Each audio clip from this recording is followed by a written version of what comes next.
it's me, Mrs. Maskell, ready for another mindful moment. Now, Mindful Mac and I have had an amazing afternoon. We've been celebrating watching our favourite sport. But now it's time for us to settle down and have a really lovely story. And today it's called Betty and the Yeti.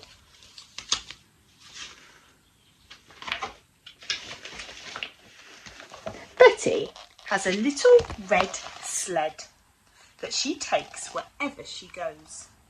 She pulls on the ropes and flies down the slopes, whether it freezes or snows.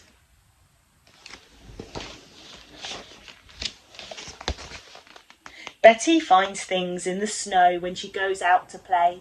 She puts them gently on her sled and then goes on her way.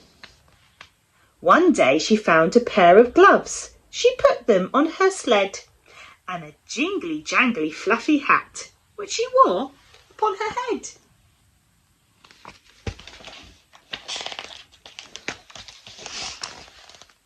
And when she saw some snow boots as hairy as a bear, she tried them on her little feet and stamped from here to there.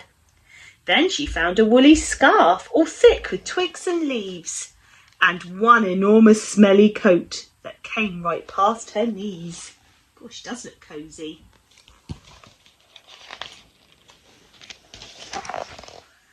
Do these clothes belong to you? Betty asked a polar bear. No, he said and shook his head. I don't need clothes to wear. I've got thick fur to keep me warm. I do not mean to gloat, but I no need for hats or scarves, and I never wear a coat.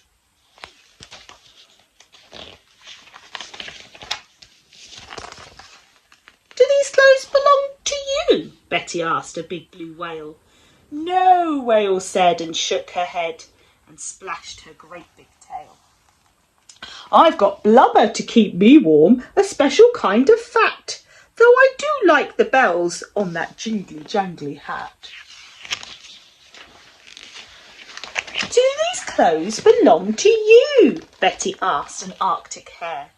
No, he said and shook his head. Ask that rock over there. What a strange thing, thought Betty, peering at the rock. But I've asked a hare and a polar bear, so I can't see why not. Hello, Rock, said Betty. The rock did not reply. Hello, Rock, said Betty. The rock was very shy. But finally there came a voice that said to little Betty, I'm really not a rock at all. I'm actually a Yeti. A Yeti, squealed Betty as she tried to run away. But please don't go, the Yeti cried.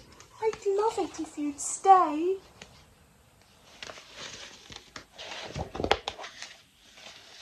Yetis in the wild, you see, are rather shy and small.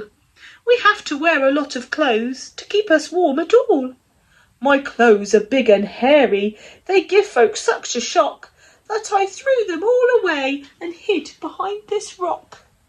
It's very hard to make a friend in the land of snow when you've scared them all away before you've even said hello. Betty didn't fret at all. She handed him his clothes. You'd better put these on, she said, before it really snows. She took his muddy glove in her little mittened hand and talked with him and walked with him across the frozen land. Soon they met Betty's friends in the cold and snowy night. And the smelly, hairy Yeti? Well, he gave them quite a fright. But when they saw that Betty had hold of Yeti's paw, they knew they didn't need to be frightened any more. And the hare spoke up quite bravely in a loud and cheerful voice. I'd befriend a Yeti, given half a choice.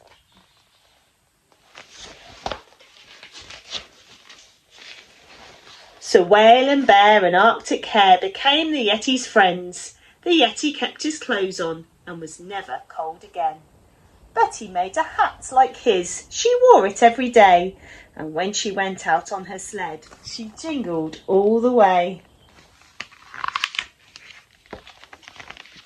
You won't often see a Yeti in the land of ice and snow, because unless they've met you once or twice, they're still quite shy, you know. Wasn't it lovely of Betty to show kindness to the Yeti, who was very shy? Kindness doesn't cost anything, especially at Christmas.